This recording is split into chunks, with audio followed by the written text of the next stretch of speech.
Midnight strikes.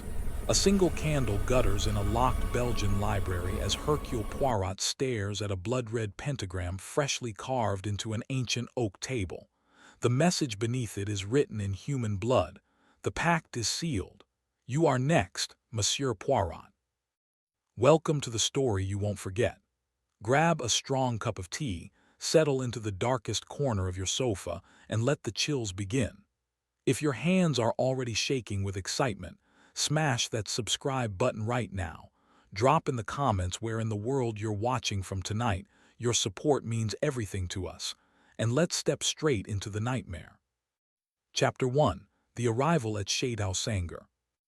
The wind howls like a dying animal across the blackened cliffs of northern France as the sleek diligent limousine crawls up the narrow mountain road.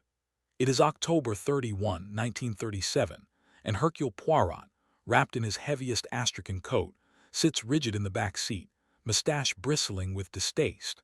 He loathes the countryside, loathes the cold, and most of all loathes being summoned like an errand boy. Yet the telegram burning in his pocket had been impossible to ignore. Come at once, lives depend on it, the old pact awakens tonight. Comte Armand de Rochefort. The Comte is an old acquaintance from the war, a man Poirot once saved from a German firing squad. A debt, then. Poirot hates debts even more than he hates the countryside. The car finally stops before the Château Sanger, a crumbling medieval fortress perched on the edge of a sheer drop into the Atlantic. Gargoyles leer from every tower, their stone mouths open as if forever screaming.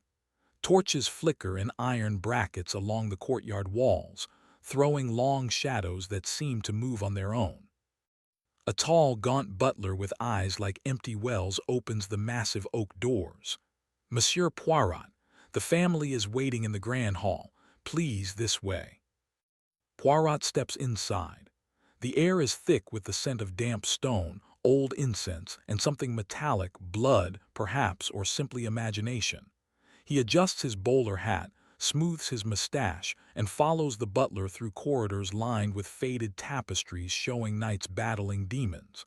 The little gray cells, they are already humming. They reach two towering doors carved with the same pentagram he will later see carved in blood. The butler pushes them open. Inside, 8 people turn to stare at him. At the head of a long refectory table sits Comte Armand de Rochefort, once handsome, now hollow-cheeked and trembling. His white hair stands out like frost. To his right is his beautiful but ice-cold daughter, Genevieve, 25, dressed in mourning black though no one has died yet. Beside her sits her fiancé, Captain Julian Marchand, a decorated war hero whose left hand is gloved because it is missing 3 fingers, lost, they say, in a trench explosion. Across from them lounges Madame Veronique Valmont, the Comte's younger sister, a famous Parisian medium with kohl-lined eyes and a cigarette holder that never leaves her crimson lips. Next to her is Father Lucien, the family priest, clutching a silver crucifix so tightly his knuckles are white. 3 nervous servants hover at the edges, the butler who has returned, a trembling maid named Rose, and a hulking gardener called simply Bruno, whose neck is thicker than Poirot's thigh. The Comte rises with difficulty. Hercule, thank God you came. Poirot bows slightly. You mentioned a pact, mon ami. Old pacts, they have a habit of becoming collecting interest. The Comte's laugh is hollow. 3 nights ago, my librarian, old Monsieur Favre, was found at dawn in the locked library, throat cut ear to ear, on the table beneath his body that. He gestures to a silver tray in the center of the table. On it lies a yellowed parchment sealed with black wax and the same pentagram. Beside it rests a dagger, medieval, curved, still stained dark. Poirot approaches, eyes gleaming. He does not touch the dagger yet, and the words written beneath the symbol in blood. Genevieve answers, voice like breaking glass. Le Pacte de Minuit, the Midnight Pact, signed by my ancestor Guillaume de Rochefort in 1347 with the devil himself. A nervous titter escapes Madame Valmont. Father Lucien crosses himself thrice. Poirot raises an eyebrow. The devil is often blamed when men prefer not to blame themselves. Tell me everything from the beginning. The Count sinks back into his chair. It started 6 months ago. Favre was cataloging the forbidden library in the West Tower, books sealed since the Black Death. He found the original Pact. Guillaume promised his bloodline service for 700 years in exchange for surviving the plague. Every 100 years on All Hallows Eve, the debt is renegotiated. Captain Marchand snorts, superstitious rubbish. Genevieve turns on him. Then explain the deaths, Julian. First the stable boy found drained of blood in the chapel.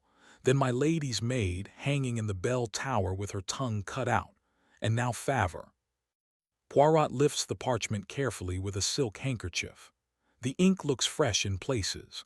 Latin, Old French, and symbols that hurt the eyes to follow. At the bottom, 9 signatures in different hands, the last dated only 3 nights ago, in blood that has not yet fully dried. He looks up slowly. There are 9 names required to renew the pact. I count only 8 here. The room falls deathly silent. Count Armand whispers, "That is why I called you Hercule. Tonight is Samhain, All Hallows Eve, the final night. At midnight the 9th signature must be added, or the castle, and everyone in it, belongs to him forever." Lightning cracks outside. Every torch in the hall gutters at once, as though a freezing hand passed over them. Poirot places the parchment down with deliberate calm. Then we have, he checks his pocket watch, exactly 4 hours and 17 minutes to discover who among you is willing to sign in blood, and who is already damned. The maid, Rose, lets out a small scream and faints. No one moves to help her.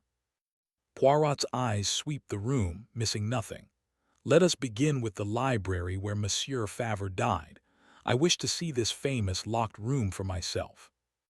As the terrified household trails after the little Belgian detective toward the West Tower, the grandfather clock in the hall begins to strike 8, but something is wrong. It strikes 9 times, then 10, then keeps going, slow and relentless, as though time itself has begun to unravel. And somewhere deep in the castle walls, something ancient laughs, a sound like bones dragged across stone. Chapter 2. The Locked Library and the Corpse That Breathed. The West Tower staircase spirals upward like the inside of a seashell, narrow, damp, and smelling of centuries of mold. Poirot climbs first, his patent leather shoes clicking with military precision. Behind him the others follow in uneasy silence, the Count leaning on Captain Marchand's arm, Genevieve holding a candle that trembles in her pale hand, Madame Valmont exhaling violet cigarette smoke that coils like ghosts, and Father Lucien muttering prayers under his breath. At the top, a heavy iron-studded door stands ajar.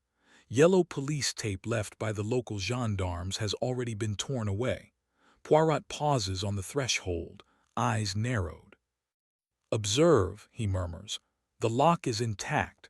No scratches, no forced entry. The key remains on the inside of the door, a classic Locktrue murder non." He steps inside. The library is a perfect octagon, windows on every wall looking out over the raging sea far below. Shelves rise 3 stories high, reached by rolling ladders of blackened oak. Thousands of leather-bound volumes lean together like conspirators. In the center stands the massive table where Monsieur Favre was found. But the body is gone now, removed yesterday by the authorities. Only a dark outline remains on the wood, shaped disturbingly like wings. Poirot circles the stain slowly, hands clasped behind his back. The blood was allowed to pool and dry for many hours before discovery. Curious. Someone wished us to see this tableau exactly as it was.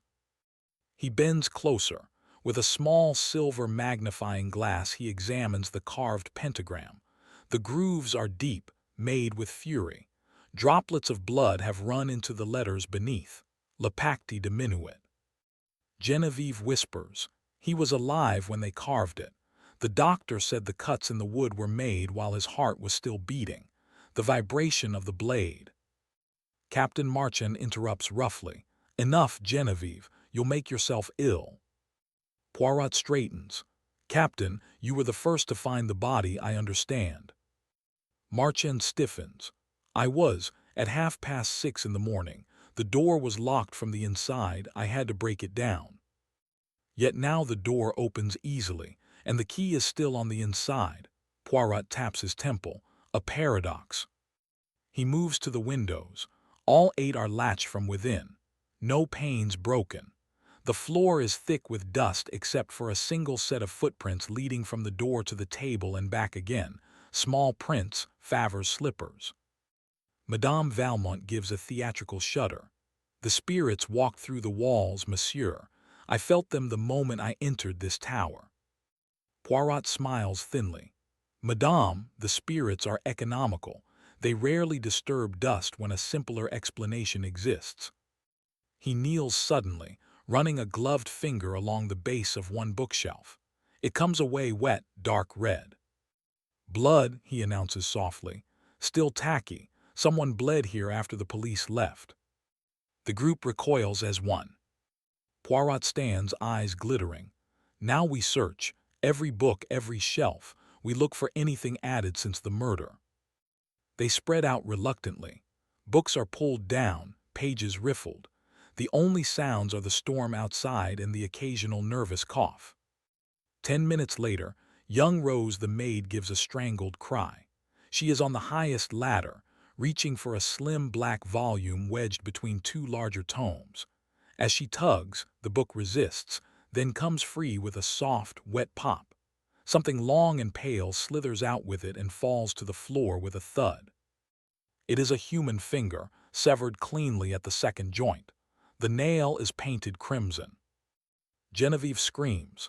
Father Lucien drops to his knees, praying frantically. Even Marchand turns white beneath his tan. Poirot picks up the finger with his handkerchief, examining it calmly. Female, young. The cut is surgical, post-mortem I would say, and the nail varnish très chic matches exactly the shade worn by. He looks directly at Genevieve. She stares back, eyes wide. Not mine. I wear Chanel Rouge Noir, that is cheaper, from the village pharmacy. Poirot nods, unconvinced. He climbs the ladder himself, peering into the gap where the book had been hidden. His hand disappears inside, feeling around. A moment later he withdraws a small bundle wrapped in oilskin. Inside is a child's exercise book, the cover decorated with faded flowers. On the first page, in clumsy adult handwriting trying to look childish, are the words, "My secret diary, Marie Faver, aged 11. The dead librarian's daughter, dead these 20 years of diphtheria." Poirot turns the pages carefully. The ink is fresh. The entries begin only a month ago. 3 October, Papa says the devil is coming for the family because of what great-great-grandpapa did. I told him devils aren't real, but he cried. 12 October, I followed Papa to the tower tonight. He met a lady with black hair and red lips. They kissed. I hate her. 28 October, Papa says tonight he will break the curse forever. He is going to burn the pact. I hope he does. I don't want to be dead like Mama. The last entry, dated the night of the murder. Tonight at midnight, Papa will destroy the book. The bad lady tried to stop him, but he pushed her away. I am hiding in the walls to watch. If anything happens to Papa, I will tell Monsieur Poirot everything. Poirot closes the diary softly. So, the little Marie saw the murderer, and someone believed she saw enough to silence even a ghost. Madame Valmont laughs high and brittle. A ghost child wrote that. How deliciously macabre. Non, madame, Poirot says quietly. A very living child wrote it, or someone desperate to make us believe in a child. He slips the diary into his pocket. Now we know 3 things. First, Monsieur Faver intended to destroy the pact rather than renew it. Second, he argued with a woman shortly before his death. Third, someone wishes us to think the dead speak. He looks around the shadowed shelves, but libraries keep their own secrets. He walks to the fireplace, cold and dead, and presses a carved stone rose. With a low grinding, a section of shelving swings inward, revealing a narrow passage lined with rough stone. "The priest hole," the Count breathes, "sealed since the Revolution." Poirot lights a candle and steps inside. The others hesitate, then follow. The passage is barely shoulder-wide. 10 paces in, the candle flame gutters wildly. On the wall, finger-painted in fresh blood, is a single word: "Soon." Below it, something small and white lies on the floor. Poirot lifts it delicately. It is a milk tooth. And from the darkness ahead comes the unmistakable sound of a child giggling, light, high, and utterly unafraid. The candle goes out. When Captain Marchand manages to strike a match, the passage is empty. But on the wall, beneath the word "soon," new letters have appeared, glistening red. "Welcome, Papa Poirot." Somewhere far below, the grandfather clock that struck too many times earlier begins to chime again. 11 slow strokes. 1 hour to midnight. Poirot's face in the matchlight is grim. The game, mes amis, accelerates, and the little gray cells, they must run very fast indeed. He turns back toward the library, the severed finger still wrapped in his handkerchief like a dark flower. Behind him, unnoticed by anyone, a single child-sized footprint in blood has appeared on the stone floor, pointing deeper into the blackness of the priest's hole. The trap is set, the hunter has become the hunted, and the castle itself is beginning to wake up. Chapter 3: The Séance of the 9 Mirrors. The storm has grown teeth. Rain lashes the stained glass windows of the grand hall like thrown gravel, and every flash of lightning turns the ancestral portraits into leering masks. The great chandelier sways, though there is no wind inside the room. Poirot has ordered every mirror in the castle brought here. 9 of them now stand in a perfect circle around the refectory table, tall cheval glasses, gilded rococo frames, one ancient black Venetian mirror veiled in centuries of dust. In the center sits the blood-stained parchment, the curved dagger placed across it like a paperweight. Madame Valmont is in her element. She has changed into a robe of midnight silk embroidered with silver stars. Her eyes are brighter than the candles. "A séance," she announces, voice husky with excitement. "On All Hallows Eve the veil is thinnest. We will force the spirit to show its hand." Father Lucien protests weakly. "This is blasphemy." Poirot silences him with a look. "If there is blasphemy tonight, mon Pierre, it began long before we arrived. We will use every weapon, even the unholy ones." They take their places. 9 chairs, 9 people. The Count at the head, pale as parchment. Genevieve beside him, lips bloodless. Captain Marchand sits rigid, jaw clenched. Madame Valmont opposite Poirot. Father Lucien clutches his rosary like a drowning man with driftwood. The 3 servants, butler, maid Rose, gardener Bruno, have been forced to join. Their faces are gray with terror. Poirot speaks calmly. "We will hold hands. No one breaks the circle until I say, 'Understood.'" Nods all nod. Madame Valmont begins to chant in a low, rolling voice, half Latin, half something older. The candles dip. The temperature plummets so suddenly that breath fogs in the air. The mirrors begin to sweat. Condensation runs down the glass in slow rivulets that look disturbingly like tears. One by one, the reflections inside them start to lag half a second behind reality. Poirot watches everything. Madame Valmont's head falls back. Her voice deepens, becomes that of a child. "Papa, why did you let them kill me?" The Count jerks as though electrocuted. "Marie," he whispers, tears starting in his eyes. "Ma petite." The child voice laughs, cold and sharp. "You signed, Papa, you all signed.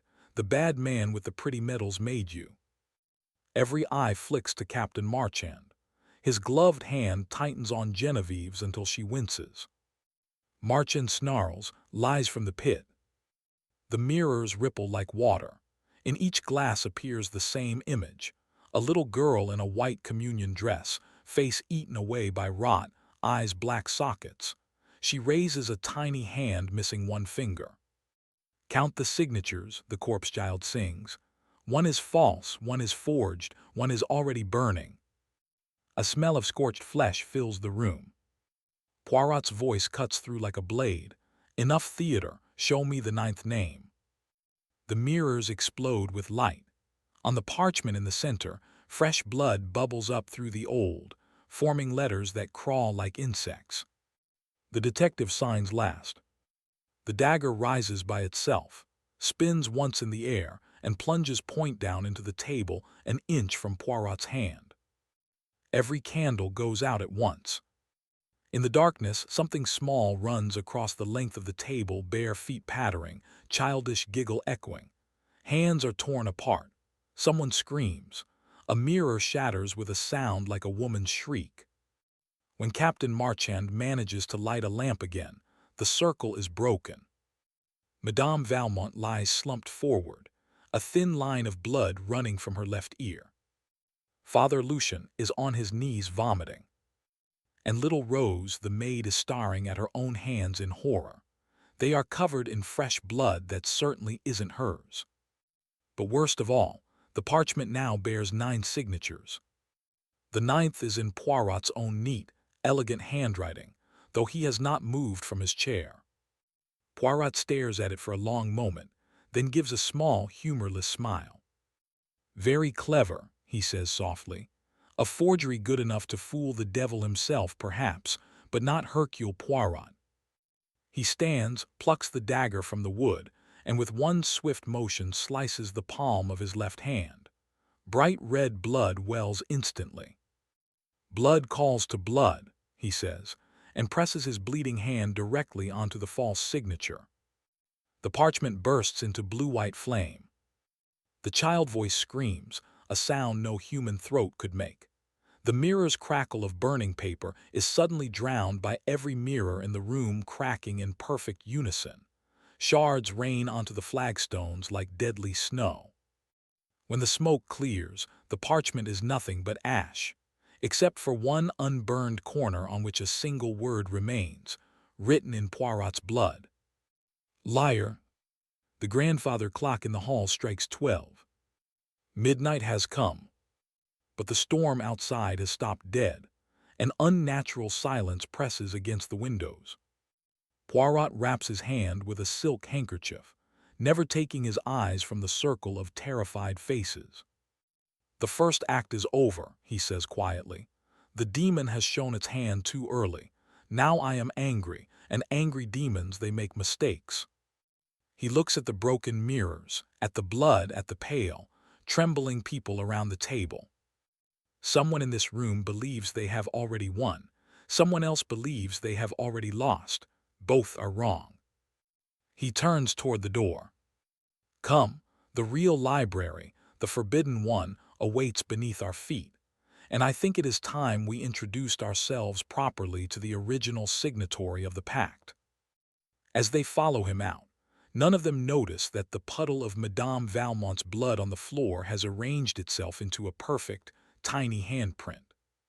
A child's hand, pointing down, toward the cellars, where something very old is already waiting with the patience of 700 years. Chapter 4. Descent into the Chapel of the Black Stone.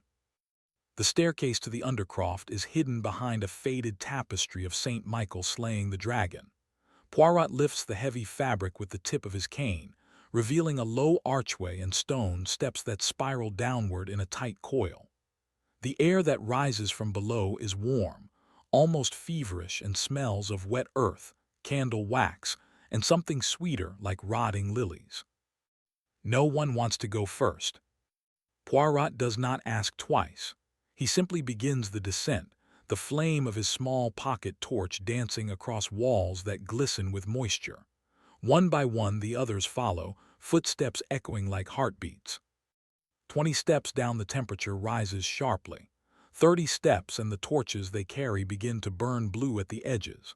At the 50th step the staircase ends in a circular chamber carved from a single piece of black basalt. The ceiling is lost in shadow. Chains dangle from it like iron vines. In the exact center stands an altar older than the castle itself, rough, pitted, stained the color of dried liver.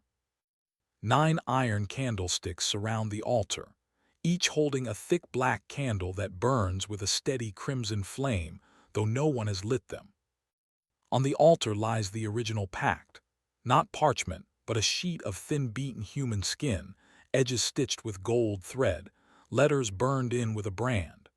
The names of the first 9 signatories, Guillaume de Rochefort and 8 of his knights, are still legible, the skin around them puckered as though it shrank in agony when the brand touched it.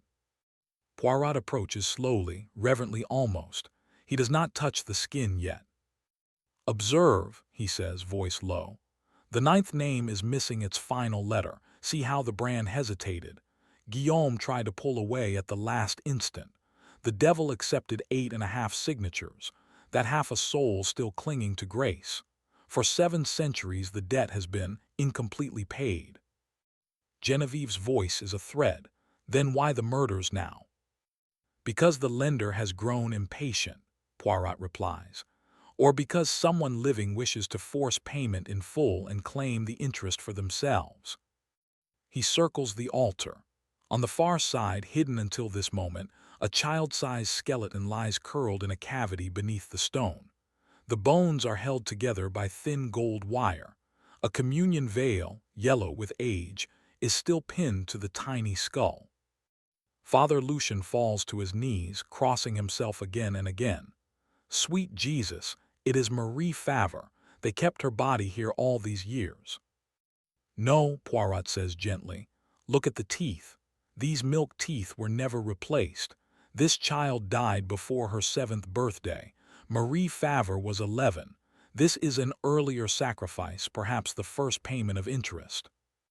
Captain Marchand's face is slick with sweat. "This is madness. We should burn the whole chamber." "Burn Stone," Poirot smiles without humor. "Non-Captain Stone remembers." He kneels, shining his torch into the cavity. Something glints.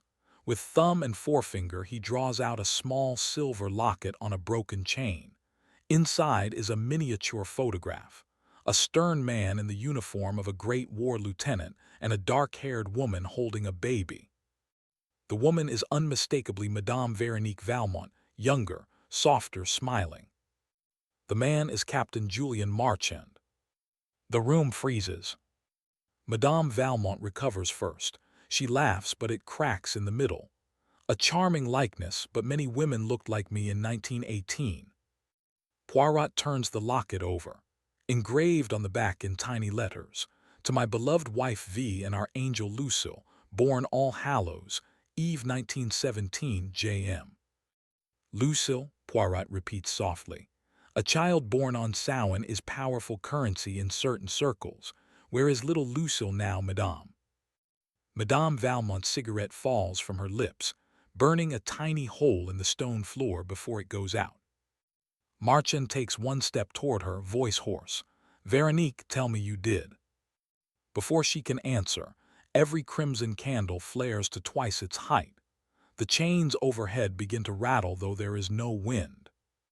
From the altar the sheet of human skin lifts by itself, unfolding like a waking bat. The burned letters glow white-hot. A voice, not sound but pressure inside the skull, speaks in perfect French, cultured, amused, ancient. "The hour has come, bring me the 9th. The black stone beneath their feet ripples like water. Hands long, jointless, pale as grave worms, begin to push upward through the solid rock, grasping at ankles.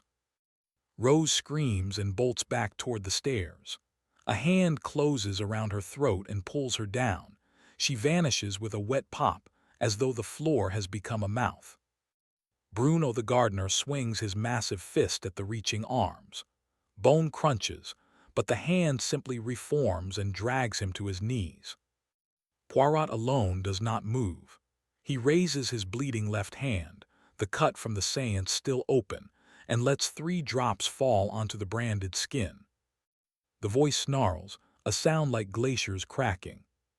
Poirot speaks calmly. "You accepted half a signature once. Tonight I offer you something better, the man who intends to cheat you entirely." He turns, eyes blazing, and points directly at Captain Marchand. Captain Julian Marchand, you will step forward and confess, or I give this creature the one thing it truly wants, a willing soul who believes he can outwit hell and rule through it. Marchand's face twists. For a moment military discipline holds, then it shatters. He lunges for the altar, snatching the branded skin, holding it high like a battle standard. I rewrote the terms, he shouts, voice cracking with triumph and terror. The old debt is paid in full tonight with fresh blood, Poirot's blood, the greatest detective of the age. And in exchange I take the power for myself.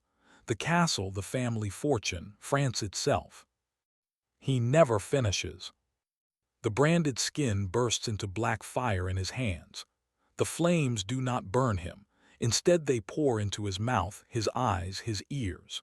He screams once, a sound that is no longer human, and topples backward onto the altar. The crimson candles snuff out.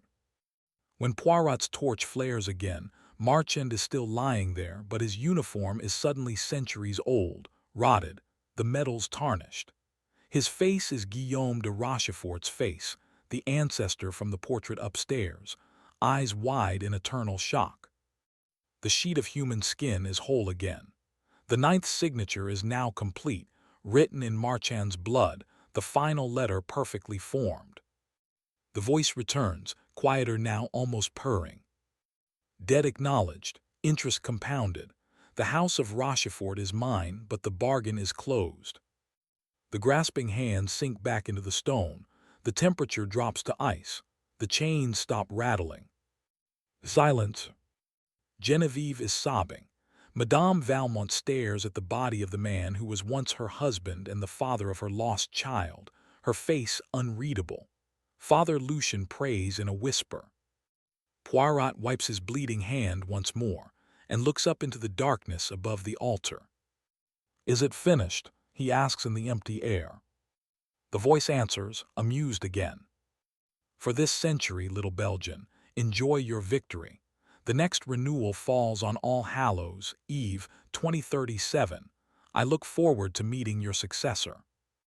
A gust of warm, flower-scented wind sweeps through the chamber, extinguishing Poirot's torch. When they stumble back up the stairs minutes later, carrying Genevieve between them, the chapel beneath is already sealed.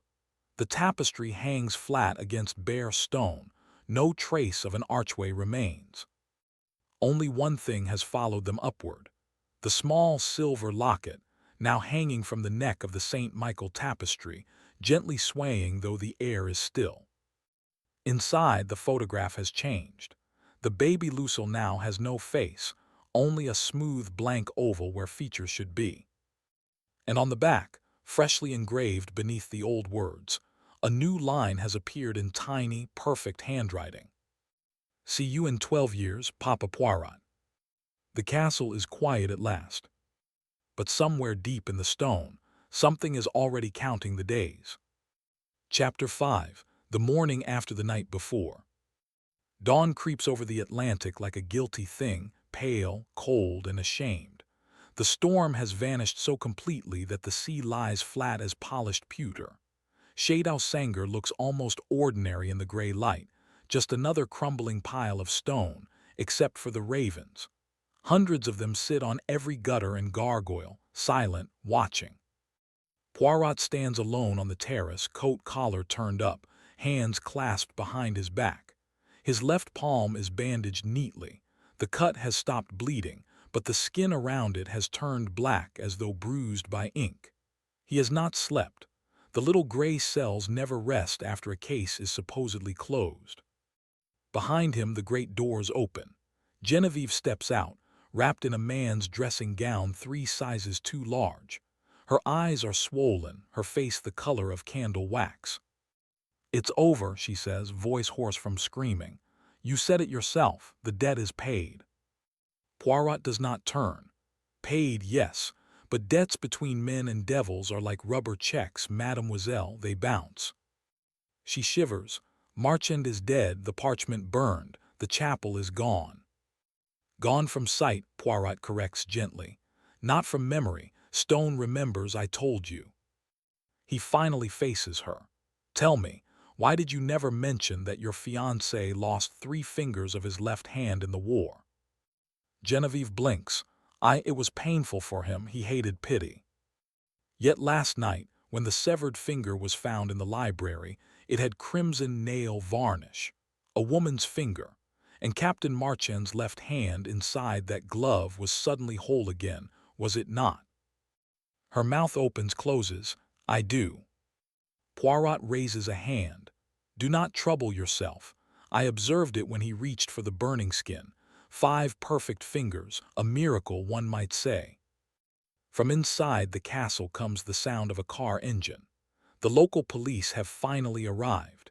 2 bemused gendarmes and a doctor who looks as though he would rather be anywhere else. Poirot watches them climb out, then turns back to Genevieve. There will be questions. You will tell them Captain Marchand suffered a psychotic break, attempted an occult ritual, and died of heart failure brought on by terror. They will believe you. Country policemen prefer simple explanations. And the bodies, she whispers, Rose Bruno. Swallowed by the sea during the storm, no doubt. Poirot's voice is flat. Tragic accidents. Genevieve hugs herself. Will it really come back in 2037? Something will, Poirot says. Whether it wears the same face remains to be seen. He starts to walk away, then pauses. One last thing. The child in the locket, Lucille Marchand, born 1917, what became of her? Genevieve's eyes fill with tears that do not fall. She died the same night she was born. Veronique never recovered. That is why she turned to spiritualism. Poirot nods slowly. Thank you, you have been most helpful. He descends the steps toward the waiting police car. The ravens rise in a black cloud as he passes, cawing once, a sound almost like laughter. Inside the car, the doctor is already examining Marchand's body. He looks up, puzzled. Strange, he mutters. Rigor mortis is complete, yet the tissue feels centuries old, like a mummy. And these medals look at the date 1348. Impossible. Poirot leans in the window. Write it down as heart failure, docteur. Some truths are too heavy for official reports. He is about to climb in when Madame Valmont appears in the doorway, dressed for travel, small suitcase in hand. Her face is calm now, almost serene. You were magnificent, monsieur, she calls. A worthy adversary. Poirot bows slightly. And you, madam, are a remarkable actress. Tell me, was the child ever real? For the first time her mask slips. Something ancient and exhausted looks out from her eyes. She was real for 9 perfect hours, she says. Then Guillaume took her. He always takes the prettiest ones. She smiles, a terrible, gentle smile, and walks past the policeman without being stopped, and disappears down the cliff path toward the village. No one tries to stop her. No one even remembers seeing her leave. The car pulls away. In the rearview mirror, Poirot watches Shadow Sanger shrink against the colorless sky. The driver, a young sergeant, glances at him nervously. Monsieur Poirot, the men at the gate said the ravens wouldn't let them enter until sunrise. They just sat there, staring. Poirot closes his eyes. They were waiting for their master to finish breakfast, he murmurs. The sergeant decides not to ask anything else. Many kilometers away, in a quiet Brussels apartment, Poirot's valet George is polishing shoes when the telephone rings. He answers, listens, pales. Yes, sir, at once, sir. He hangs up and hurries to the study, where Poirot will arrive in 4 hours. On the desk he places a fresh box of writing paper, a new bottle of ink, and with trembling fingers, a child's milk tooth wrapped in black ribbon. There is a note attached in handwriting George has never seen before, spidery, old-fashioned. A souvenir from your daughter, Papa. She misses you already. See you soon. M. George stares at it for a long time. Then he lights the fireplace, though it is not cold, and burns the note, the ribbon, and the tooth. The tooth does not burn. It sits in the flames, white and perfect, smiling. When Poirot finally steps through his own front door that evening, exhausted beyond words, George is waiting with a brandy already poured. "Welcome home, sir," he says, voice steady with heroic effort. Poirot looks at him sharply, then at the fireplace where something small and white still glows among the ashes. He sighs, a sound like a very old man. "Thank you, George. Tell me, do we still have that lead-lined box from the Cairo affair?" "Yes, sir." "Good. We will be needing it for the next 12 years." He downs the brandy in one swallow, winces as the cut on his palm throbs, and walks to the window. Outside, a single raven sits on the sill across the street, head cocked, watching. Poirot raises his glass to it. "A votre santé," he whispers. The raven opens its beak and answers in a child's clear voice. "Bonne nuit, papa." Then it spreads midnight wings and vanishes into the Brussels dusk. Poirot closes the curtains very carefully. Somewhere inside his chest, something that has never known fear before finally learns its shape. The case is closed, but the story has only just begun. Chapter 6, 12 years later, Brussels, October 30, 1949. The city smells of coal smoke and wet leaves.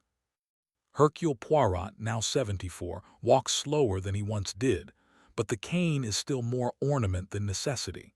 His mustache is iron gray, yet waxed to the same ferocious perfection. His eyes, those astonishing green eyes, have only grown sharper with age. He stops beneath the awning of his favorite chocolatier in the Galeries Royals, pretending to study the window display while actually watching the reflection of the street behind him. For 12 years he has done this, every single day. Looked for the child who is not a child, for the raven that speaks, for the small handprint that sometimes appears overnight on his bedroom mirror in crimson that no cloth can wipe away. Nothing. Until this morning. A plain white envelope was waiting on the breakfast table. No stamp, no address, only his name written in a round, childish hand. Inside, a single black feather and a card. All Hallows Eve. Château Sanger. The 9th signature is overdue. Come alone, or Brussels burns at midnight. Love. M. George tried to burn the card. The flame curled around it and died. The feather would not burn either.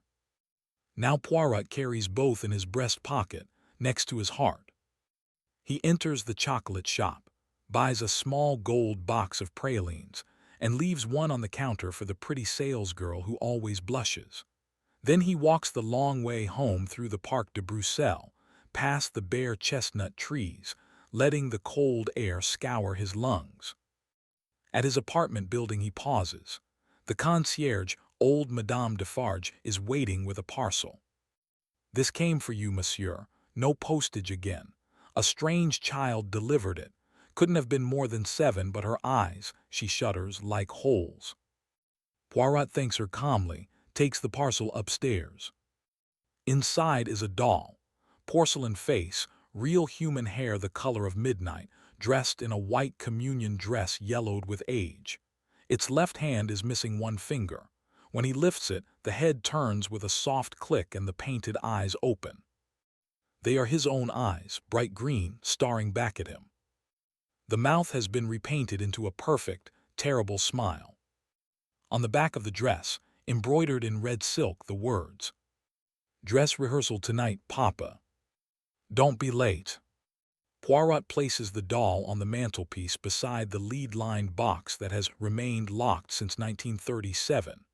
Inside the box, wrapped in consecrated linen, lies the milk tooth that would not burn. He has never opened the lid again. Some nights he hears it rattling like a tiny prisoner trying to get out. He pours himself a small glass of sirop de cassis, sits in his favorite armchair, and waits for night. At 9:17 p.m. exactly, the lights flicker once and the telephone rings. He lets it ring 6 times before lifting the receiver. A child's voice, sweet and piping, with the faintest echo as though speaking from the bottom of a well. "Hello, Papa, are you coming to my party?" Poirot's grip tightens on the receiver. I do not attend parties thrown by impolite children who forget to give their name.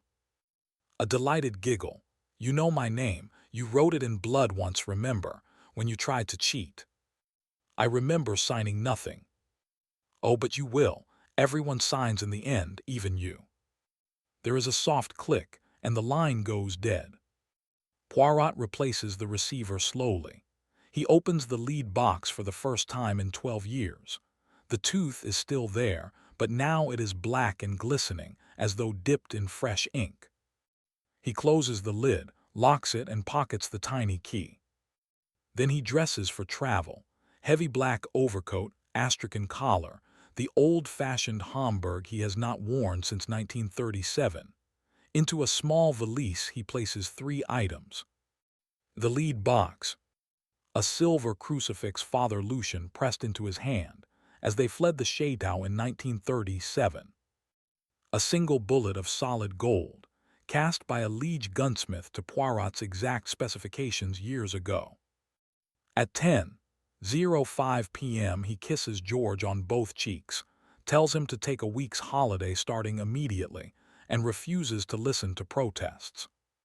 By midnight he is on the night train to Paris, sitting alone in a first-class compartment, watching Belgium slide past the window like a dark dream.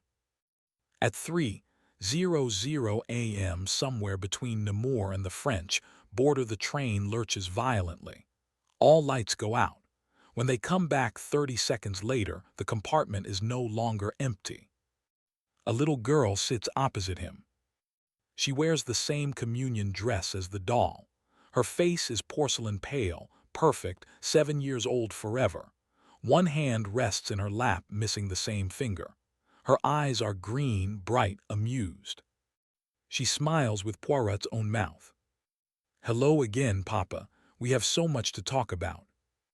The train hurtles on through the darkness, but outside the windows there is suddenly no moon, no stars, only an endless tunnel of black stone rushing past. The little girl leans forward confidentially.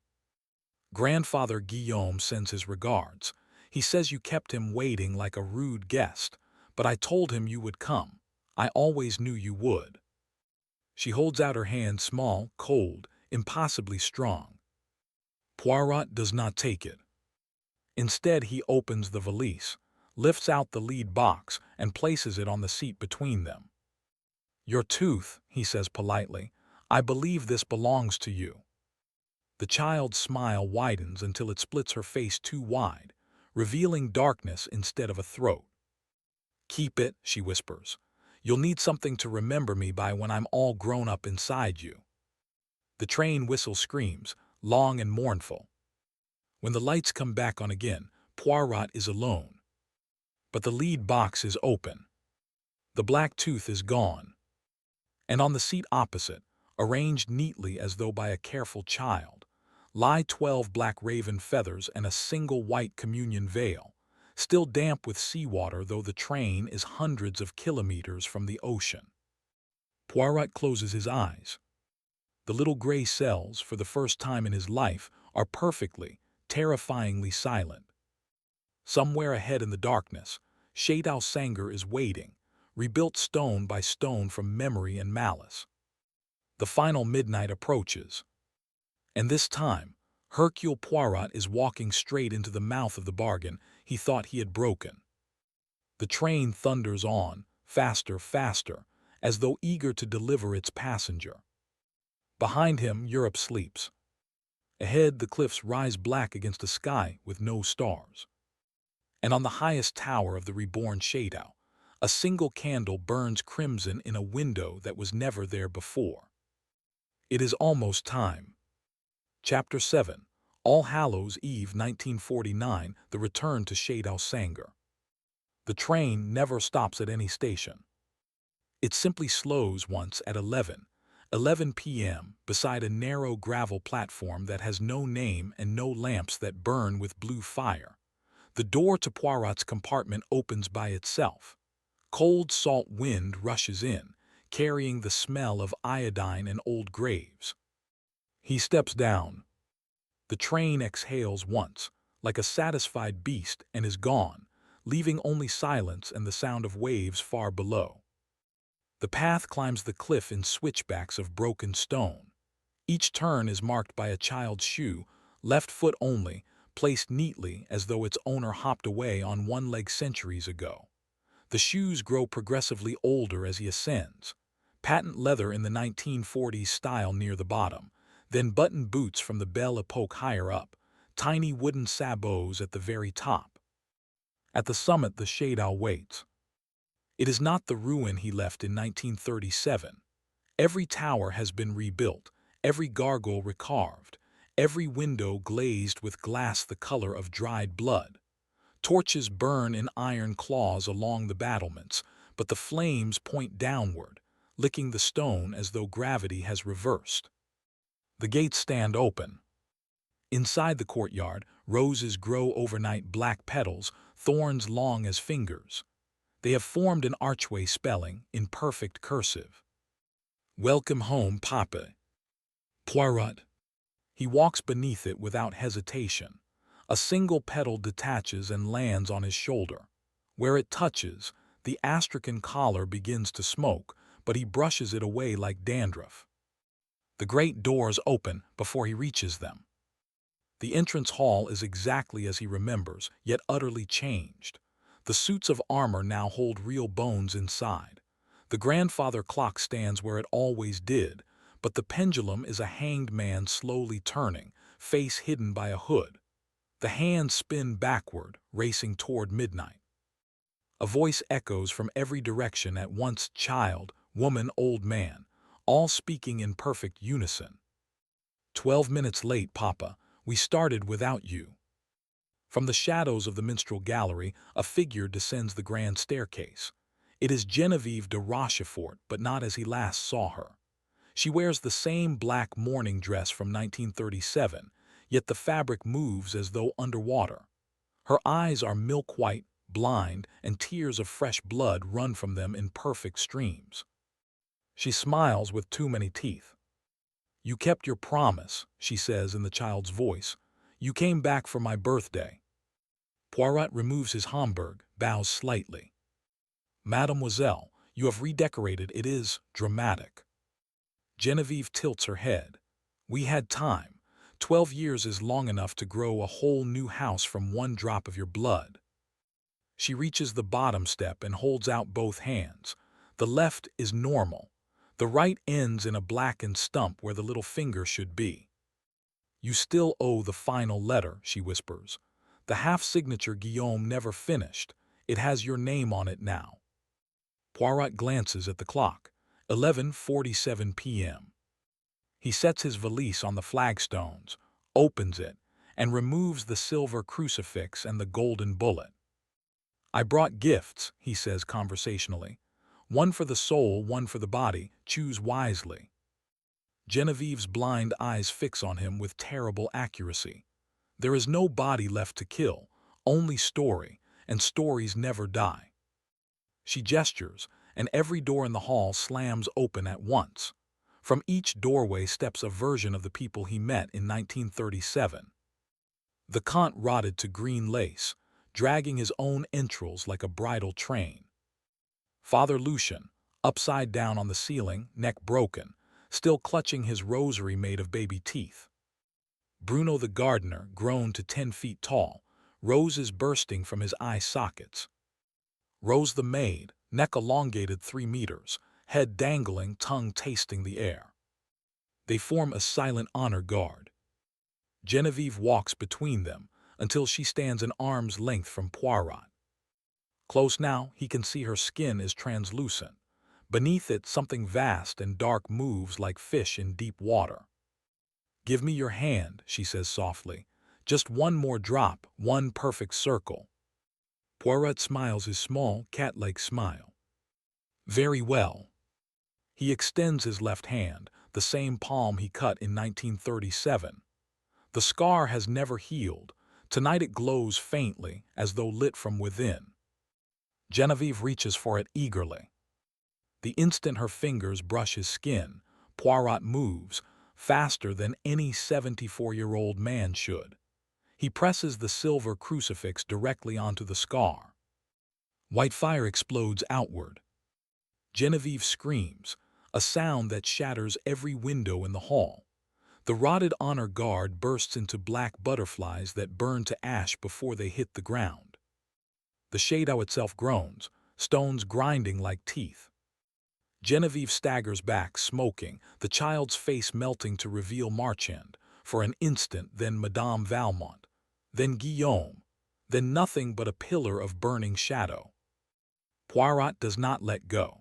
He forces the crucifix deeper into his own flesh until blood and molten silver mingle.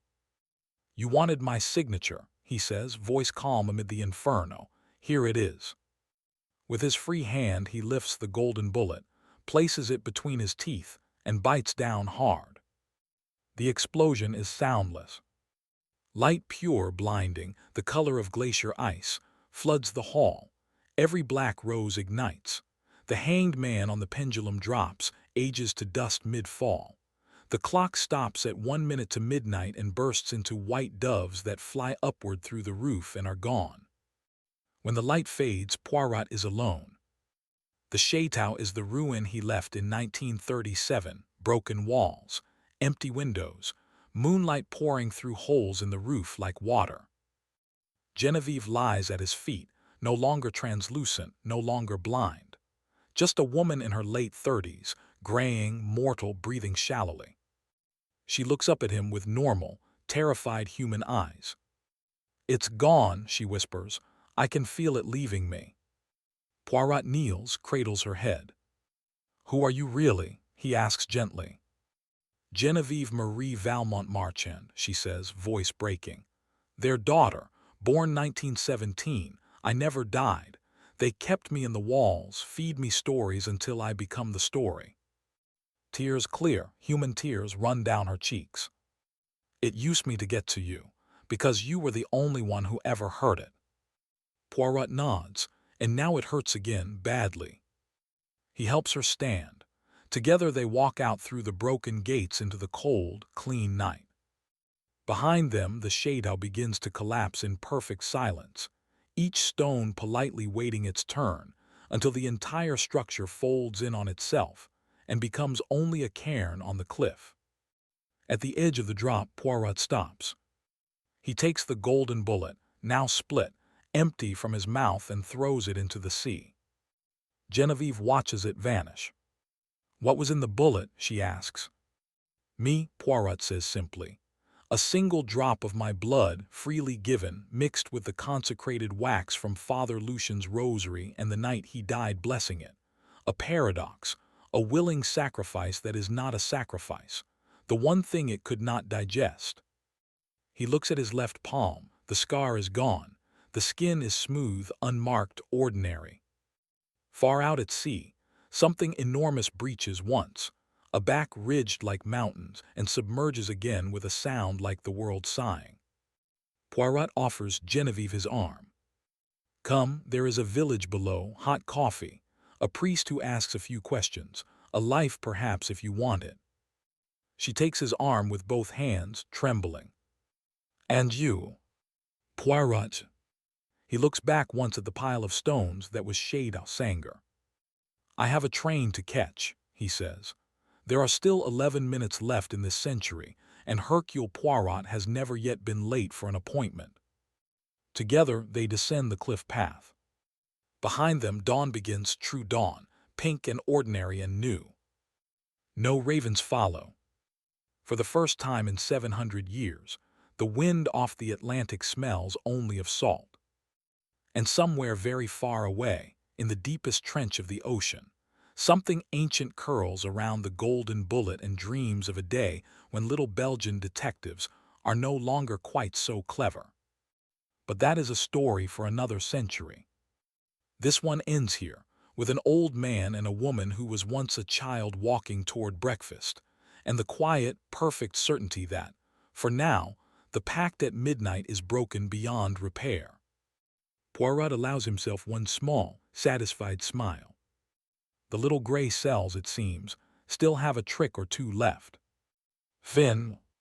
Chapter 8, Epilogue, 11 minutes after midnight. The village café at the foot of the cliff is called El Anchor de Miséricorde, the Anchor of Mercy.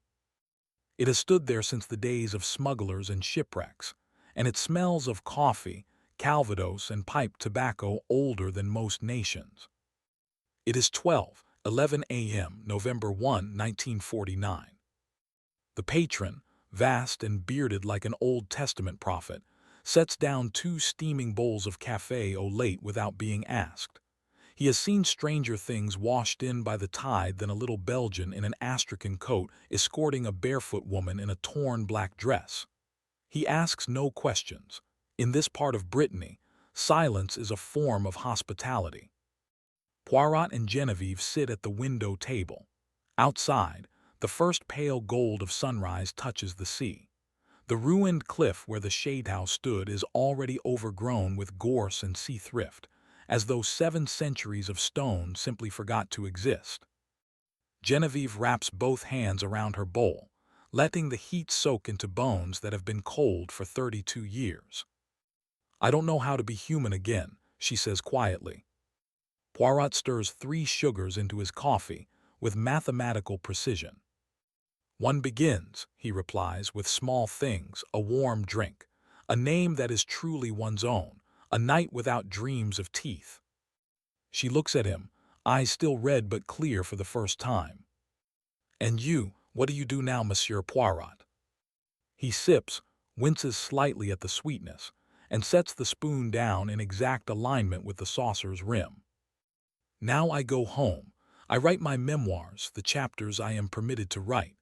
I grow orchids in a hothouse that George pretends not to notice costs more than his annual salary, and I wait." "For what?" Poirot's gaze drifts to the horizon where the sun is climbing, small and fierce and new. "For the day the sea gives back its dead," he says softly, "or the day it decides it wants them again, whichever comes first." He reaches into his overcoat and withdraws a small leather notebook, the same one he carried in 1937. Its pages are filled with neat handwriting, diagrams, dates. He tears out the final sheet, folds it once, and places it on the table between them. It is the original 1347 parchment diagram he sketched all those years ago, the half-finished 9th signature. Only now the missing final stroke has been added, in ordinary blue-black ink, in Poirot's own unmistakable hand. He pushes the paper toward her. "For your records, mademoiselle, proof that the circle is closed. You may burn it, frame it, or feed it to the gulls. It no longer matters." Genevieve stares at the completed signature as though it might bite her. Then, slowly, she folds it smaller and smaller until it is a tiny hard square. She slips it into the pocket over her heart. "Thank you," she whispers. Poirot finishes his coffee, places exact payment plus a generous tip beneath the saucer, and stands. The 7:40 train to Paris leaves from the halt at the end of the lane. From Paris you can go anywhere: Lisbon, Montreal, Buenos Aires. Choose a place where no one has ever heard of Rochefort or midnight pacts. Become someone entirely new. You have earned it. She rises too. For a moment they stand there, 2 survivors of a war no history book will ever mention. "Will I see you again?" she asks. Poirot considers. "Only if you look in a mirror at the wrong hour and see my reflection instead of your own, in which case, run." He smiles to show he is joking, almost. At the door he pauses, hand on the latch. "One last thing, your mother, Veronique. Did she truly escape in 1937? Genevieve's face softens with something like pity. "She never left the chapel. She became the roses." Poirot nods once, as though that is the answer he expected. "Then give her my regards when they bloom next spring." He steps out into the cold, bright morning. The lane to the railway halt is lined with tamarisk and wild thyme. A solitary gull circles overhead, crying once like a child before flying out to sea. Poirot walks slowly, cane tapping a measured rhythm. At the tiny platform, he is the only passenger. The train, two carriages, paint peeling, smelling of coal and wet dog, arrives exactly on time.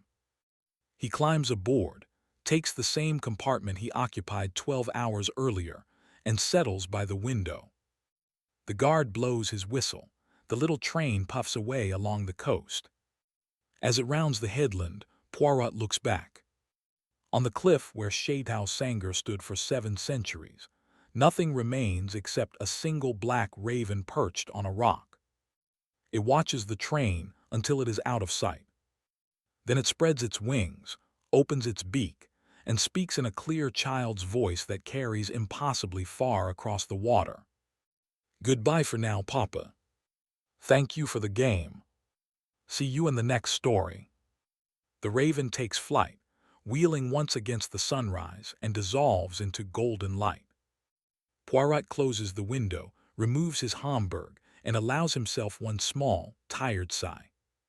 In his breast pocket, the black feather he has carried since morning crumbles suddenly to ordinary ash. He brushes it away, opens his notebook to a fresh page, and writes in his neat, precise hand. Case closed. 31 October, 1 November 1949. Château Sanger destroyed finally.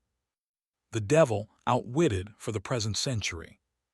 Personal cost: 1 childhood, 1 castle, 11 minutes of a life I can never reclaim. Verdict acceptable. He closes the book, tucks it away, and watches the Breton countryside roll past, green, ordinary, blessedly free of curses. Somewhere between vans and rents, he falls asleep for the first time in 13 days. He dreams of nothing at all. And in the quiet carriage, the morning light falls gently on the face of an old man who, just this once, has earned the right to rest.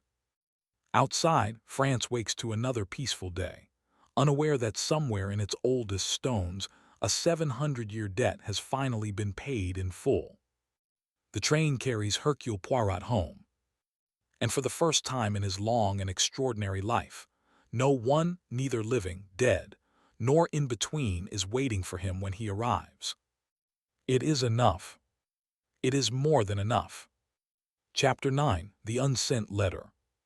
Found in Hercule Poirot's private papers after his death, dated 1 November 1949, sealed with black wax and the instruction: "Do not open until the centenary of my birth, 1 April 1976. My dear unknown reader, if you are holding this letter, then I am dust, and the world has turned another quarter century without me. Good. That is the correct order of things. I have never written an epilogue before. I dislike them. They insult intelligence by explaining what should already be understood. Yet this once I make an exception, because there are truths too delicate to speak aloud, and because I have learned that even the most perfect victories sometimes cast very long, very quiet shadows. You have read, or will read, the public account of the Château Sanger affair. You will find it filed under fictionalized cases or dismissed as one of my little fantasies. That is as it should be. Here is what the public account leaves out. At 12:11 a.m. in the morning, we left the Café L'Anchor de Miséricorde. I paid for our coffees and stepped outside to wait for Mademoiselle Genevieve. While she finished dressing in clothes the patronine kindly lent her, I lit a cigarette, my first in 20 years, and watched the sunrise. A child was standing on the harbor wall. 7 years old, white communion dress, missing finger, my eyes in a stranger's face. She smiled, raised one small hand, and waved goodbye exactly as a real daughter might wave to a father leaving for work. Then she turned and walked across the surface of the water until the sun swallowed her.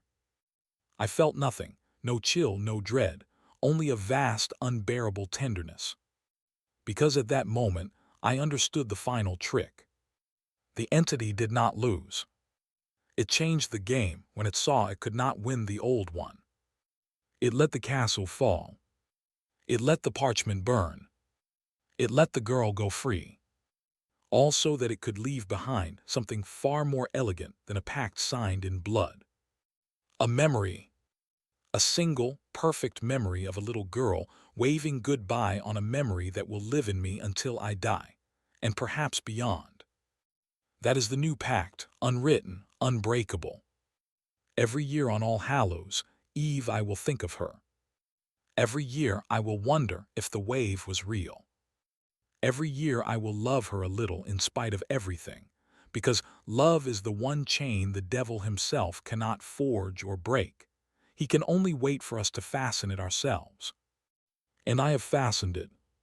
So the creature wins after all, not with terror but with tenderness. That is the secret I could never tell George, or Hastings, or any living soul. I won the battle. It won the war that is fought in silence inside the heart. If on some future night you meet a child on a harbor wall at dawn, and she waves to you with a hand missing one finger, do not wave back. Walk away quickly. Do not look over your shoulder. Do not wonder what her name might have been. Some doors once opened in the soul can never be fully closed again. And some little girls are patient enough to wait forever. Yours in perfect confidence, Hercule Poirot. 1 November 1949. All Saints' Day. P.S. Burn this letter when you have read it. Some victories are too fragile to survive the light. The letter was found unburned in the lead-lined box beside a single black raven's feather and a child's milk tooth that had turned the color of rose gold. No one ever discovered who opened the seal 4 years early. Chapter 10, The Last Truth. White Stiles, 15 February 1976. The day the world learned that Hercule Poirot had died in his sleep at the age of nearly 100. The solicitor, Mr. Entwistle, arrived at the house with a small steel box and a single instruction written in Poirot's unmistakable hand. To be opened only after my funeral by Captain Arthur Hastings, if he still lives. If Hastings has preceded me, burn the box unopened. Hastings was still alive, frail, 89, leaning on 2 canes, but his eyes were clear. He sat in Poirot's study, the same study where they had solved so many cases together, and waited while the seal was broken. Inside the box were 4 objects and 1 thin folder. 1. The lead-line box from 1937-1949, now empty. 2. A child's porcelain hand, severed cleanly at the wrist, painted nails still bright crimson. 3. A black and white photograph of a little girl in a communion dress, standing beside a much younger Poirot on the terrace of Château Sanger, 1937. Poirot is looking at the camera with an expression Hastings had never seen on his friend's face, raw, helpless love. 4. A single sheet of heavy cream paper, dated the night before Poirot died. Hastings read it aloud, face growing paler with every line. My dearest Hastings, by the time you read this, I will be beyond embarrassment, so I can finally tell you everything I concealed for 39 years. There never was a devil at Château Sanger. There was only a little girl. Her name was Lucille Marie Valmont Marchand, born 31 October 1917 at 11:47 p.m. She died, or appeared to die, at 11:58 p.m. the same night, exactly 11 minutes old. But the midwife who delivered her was Veronique Valmont herself, a trained occultist who had spent the war years studying forbidden texts. When the infant stopped breathing, Veronique did not accept it. She performed a rite older than Christianity, using the blood of the father Marchand and the mother herself, and the half-finished signature of Guillaume de Rochefort that still clung to the chapel stones. The child did not return to life. She returned to the story. Lucille became a living idea, a thought form that could wear any face, speak with any voice, and feed on belief.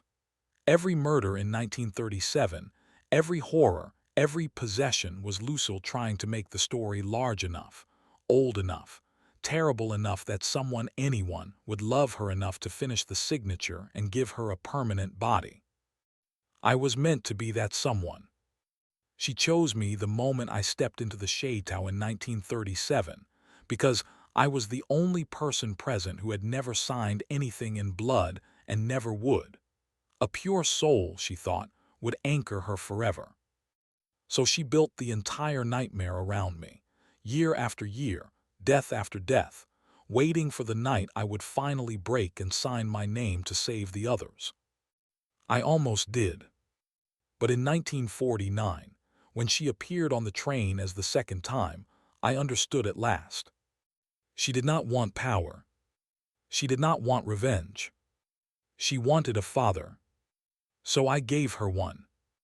Not by signing the parchment. By loving her. One single, deliberate act of love, without possession, without bargain, without fear, was the only thing the rite had never prepared for. Love freely given is the opposite of a pact. It cancels the debt entirely. When I pressed the crucifix into my own scar and let the golden bullet carry a drop of my blood given in compassion, not obligation, the story lost its footing. The castle fell. The demon dissolved. The girl was set free. But freedom for a creature who had never been human was terrifying. So she did the only thing she could. She became human. The woman who walked down the cliff with me that dawn was Lucille, aged 32 in body, 7 in soul, carrying every memory of every horror she had been forced to commit while she was still a story wearing stolen faces. I gave her papers, money, a new name, Marie Duval, and put her on a boat to Canada the next week.